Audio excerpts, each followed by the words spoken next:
La luna deslumbrante asoma entre los árboles. La oscuridad de la noche lo inunda todo. Y una tenue niebla comienza a aparecer. Adéntrate en el bosque. Busca el árbol viejo. Siéntate a su lado. Ponte cómodo, cierra los ojos y escucha la historia que traen hasta ti las criaturas de la noche. Bienvenidos. Estos son los cuentos del bosque oscuro.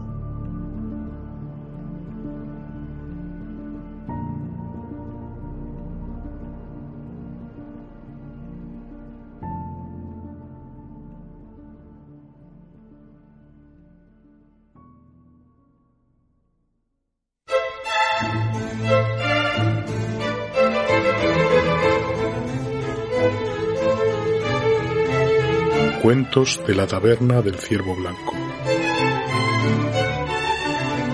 por Arthur C. Clarke.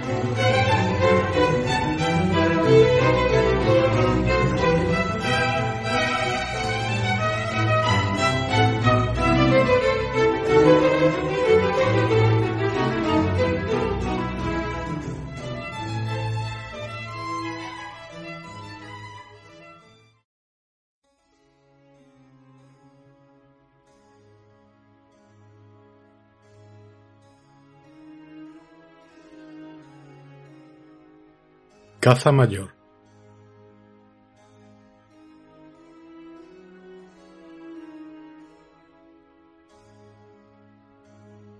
A pesar de que, según la opinión general, Harry Parvis no tiene rival entre los clientes del Ciervo Blanco como narrador de historias extrañas, aunque algunas sean un tanto exageradas, no se debe pensar que su posición nunca se haya visto amenazada. En ocasiones se ha eclipsado temporalmente. Siempre es entretenido observar el desconcierto de un experto, y debo confesar que me produce cierto placer recordar cómo el profesor Hinkelberg venció a Harry en su propio terreno.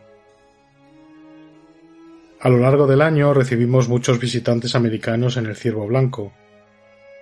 Al igual que los clientes habituales, se trata generalmente de científicos u hombres de letras, por lo que el libro de visitantes que Drew guarda tras la barra contiene muchos nombres famosos. A veces los recién llegados vienen solos, presentándose tímidamente a la menor oportunidad.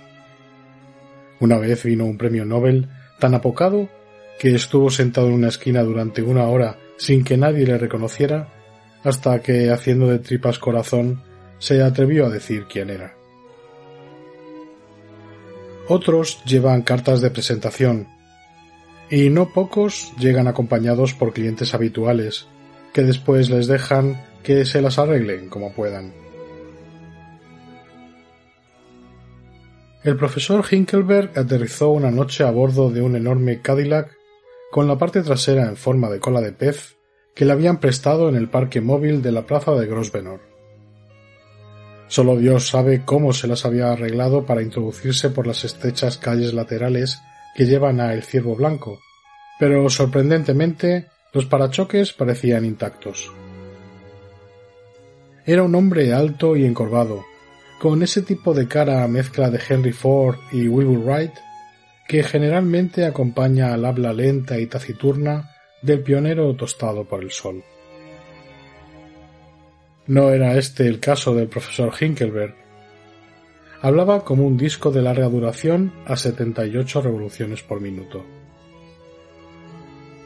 En 10 segundos nos enteramos de que era zoólogo y daba clases en una universidad de Virginia del Norte, que estaba de vacaciones, que trabajaba en un proyecto sobre el plancton para el Departamento de Investigación Naval, que le encantaba Londres e incluso le gustaba la cerveza inglesa, que había sabido de nuestra existencia a través de una carta en Science, pero no podía creer que fuera cierto, que Stevenson no estaba mal, pero que si los demócratas querían volver, debían importar Winston, que le gustaría saber por qué demonios todas nuestras cabinas telefónicas estaban estropeadas y recuperar la pequeña fortuna en monedas de 2 peniques que le habían robado, que había demasiados vasos vacíos y ¿qué les parecería volver a llenarlos? En general, la táctica de choque del profesor fue bien acogida, pero cuando hizo una pausa momentánea para recobrar el aliento, pensé: Harry debe de tener cuidado. Este tipo le da 100 vueltas. Miré a Parvis, que estaba a unos cuantos pasos de mí, y vi que había fruncido los labios en una ligera mueca de desaprobación. Me arrellané en mi silla a la espera de acontecimientos.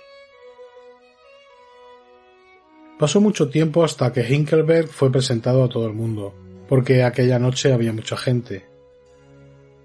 Harry, normalmente tan dispuesto a conocer personas célebres, parecía querer quitarse de en medio. Pero finalmente lo acorraló Arthur Vincent, que actúa como secretario informal del club y se asegura de que todos firmen en el libro de visitas. Estoy seguro de que usted y Harry tendrán mucho de qué hablar, dijo Arthur en una explosión de entusiasmo inocente. Los dos son científicos, ¿no es cierto? A Harry le han ocurrido las cosas más extraordinarias. Cuéntale al profesor aquella historia sobre el uranio 235 que encontraste en el buzón de correo. No creo que el profesor Hinkelberg esté interesado en mis pequeñas aventuras, dijo Harry con vivacidad. Seguro que él tendrá mejores cosas de qué hablarnos.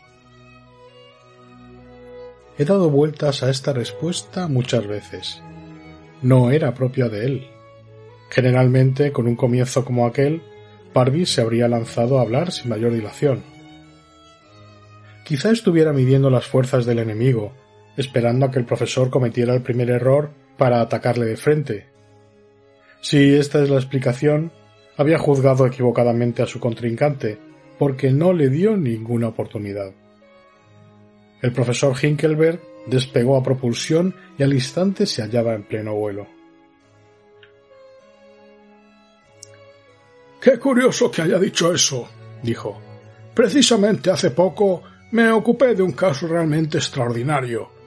Es una de esas cosas que no pueden considerarse como propiamente científicas, y me parece esta una buena ocasión para desahogarme. No puedo hacerlo a menudo debido a las malditas medidas de seguridad, pero hasta la fecha nadie se ha ocupado de clasificar los experimentos del Dr. Grinnell, por lo que hablaré de ellos, pues actualmente no constituyen un secreto». Al parecer, Grinnell era uno de los múltiples científicos dedicados a interpretar el funcionamiento del sistema nervioso mediante circuitos eléctricos. Había empezado, como Gray Walter, Shannon y tantos otros, por construir modelos capaces de reproducir las acciones más simples de las criaturas vivas. Su mayor triunfo en este sentido era un gato mecánico que cazaba ratones y que caía de pie cuando le arrojaban desde cierta altura. Pero rápidamente se había desviado en otra dirección, debido al descubrimiento de lo que él denominaba inducción neural. Simplificando, se trata nada menos que de un método para controlar el comportamiento de los animales. Desde hace muchos años se sabe que todos los procesos mentales van acompañados por la emisión de corrientes eléctricas muy pequeñas, y durante mucho tiempo ha sido posible registrar estas complicadas fluctuaciones, pero aún no se han podido interpretar con exactitud. Grinnell no abordó la difícil tarea del análisis. Se trataba de algo mucho más sencillo, aunque los resultados fueran muy complicados. Aplicó el dispositivo de registro a varios animales, y con los resultados obtenidos formó una pequeña biblioteca, si así se le puede llamar, de impulsos eléctricos asociados a sus comportamientos. Un determinado patrón de voltaje se correspondería con un movimiento a la derecha, otro con un desplazamiento en círculo, otro con la inmovilidad total, y así sucesivamente. Ya suponía un descubrimiento muy interesante, pero Grinnell no se conformó solo con eso. Mediante el playback de los impulsos que había grabado, podía obligar a los animales a repetir un movimiento, tanto si querían como si no. Casi todos los neurólogos admitirían que tal cosa es posible en teoría, pero pocos creerían que pudiera llevarse a la práctica debido a la tremenda complejidad del sistema nervioso. Grinnell había hecho sus primeros experimentos sobre formas de vida muy elementales, obteniendo respuestas relativamente simples. «Solo vi uno de sus experimentos», dijo Hinckelberg. «Se trataba de una babosa de gran tamaño que se arrastraba sobre un cristal horizontal. Le había colocado media docena de cables diminutos que llegaban hasta un panel de control que Grinnell manipulaba. Solo tenía 2 conmutadores y mediante las modificaciones adecuadas obligaba a la babosa a moverse en cualquier dirección. A los ojos de un profano podría parecer un experimento trivial, pero yo comprendí enseguida sus tremendas implicaciones. Recuerdo haberle dicho a Grinnell que tenía la esperanza de que su mecanismo nunca se aplicara a seres humanos. Acababa de leer 1984 de Orwell e imaginaba lo que el Gran Hermano habría sido capaz de hacer con un chisme como aquel. Como siempre tengo mucho trabajo, me olvidé por completo del asunto durante un año. Para entonces, Grinnell había mejorado considerablemente su aparato y lo había aplicado a organismos más complejos, aunque por razones técnicas se había limitado a los invertebrados. Poseía un almacén enorme de órdenes, susceptibles de ser repetidas a sus animales. Parece mentira que seres tan diferentes como gusanos, caracoles, insectos, crustáceos y otros muchos reaccionaran bajo los mismos impulsos eléctricos, pero así es. Si no hubiera sido por el Dr. Jackson, Grinnell se habría encerrado en su laboratorio el resto de su vida, recorriendo poco a poco todo el reino animal. Jackson era un hombre extraordinario.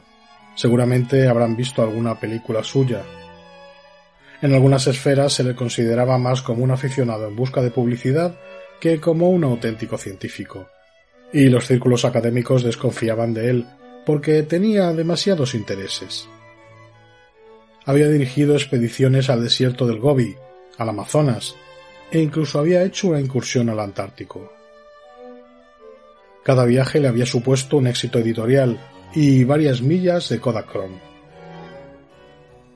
Y a pesar de los informes en contra, creo que efectivamente había obtenido materiales científicos de gran valor, si bien un tanto accesorios.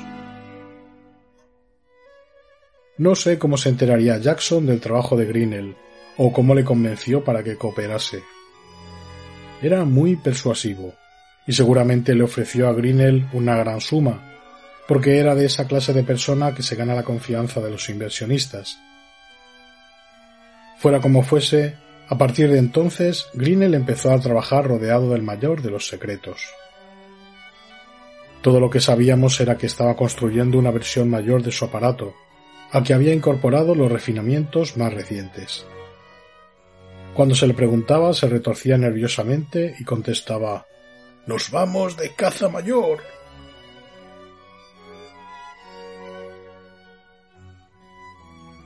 Tardó un año en prepararlo todo, y supongo que Jackson, que siempre andaba con prisas, debía estar muy impaciente. Pero al fin estuvo todo listo. Grinnell y todas sus cajas misteriosas desaparecieron en dirección a África. Aquí puede verse la mano de Jackson. Me imagino que no querría publicidad prematura, algo muy comprensible si se considera la naturaleza un tanto fantástica de la expedición. Según los indicios con los que nos despistó a todos premeditadamente, como descubriríamos más tarde, esperaba obtener fotografías insólitas de animales en estado salvaje, utilizando el aparato de Grinnell. Me pareció un poco raro, a no ser que Grinnell hubiera conseguido conectar el mecanismo a un radiotransmisor. No parecía probable que pudiera conectar los cables a un elefante en plena embestida. Pero ya habían pensado en eso. La solución era evidente. El agua de mar constituye un buen conductor. No pensaban ir a África ni por asomo, sino al Atlántico. Pero no nos habían mentido. Iban de caza mayor, desde luego. La mayor caza posible. Nunca nos habríamos enterado de lo que ocurrió de no ser por las charlas entre el radiotelegrafista del barco y un radioaficionado amigo suyo en los Estados Unidos. Seguimos el curso de los acontecimientos a través de sus comentarios. El barco de Jackson, un yate pequeño que había comprado a bajo precio y transformado para la expedición, navegaba no lejos del Ecuador, a la altura de la costa oeste de África y en la parte más profunda del Atlántico. Grinnell estaba pescando. Habían bajado los electrodos al abismo, mientras Jackson esperaba, impaciente, con su cámara. Pasó una semana antes de que capturaran la primera pieza. Para entonces, todos estaban a punto de perder la paciencia. En la tarde de un día tranquilo, los contadores de Grinnell empezaron a oscilar. Algo había quedado prendido en la esfera de influencia de los electrodos. Izaron el cable lentamente. Hasta entonces el resto de la tripulación debía pensar que estaban locos, pero todos se mostraron muy excitados cuando la pieza se elevó a través de tantos miles de pies de oscuridad y alcanzó la superficie. No puede culparse al radiotelegrafista porque, desobedeciendo las órdenes de Jackson, sintiera la necesidad de contar todo a un amigo una vez en tierra firme. No trataré de describir lo que vieron, porque un gran maestro ya lo hizo antes que yo. Poco después de conocer el informe, abrí un ejemplar de Moby Dick y releí el capítulo correspondiente. Aún puedo citarlo de memoria, y creo que nunca lo olvidaré. Dice lo siguiente, poco más o menos. Sobre el agua flotaba una gran masa pulposa, de varios estadios de longitud y color crema oscuro, con innumerables brazos, que, partiendo del centro, se enroscaban y retorcían cual nido de anacondas, como si quisieran atrapar cualquier desdichado objeto a su alcance.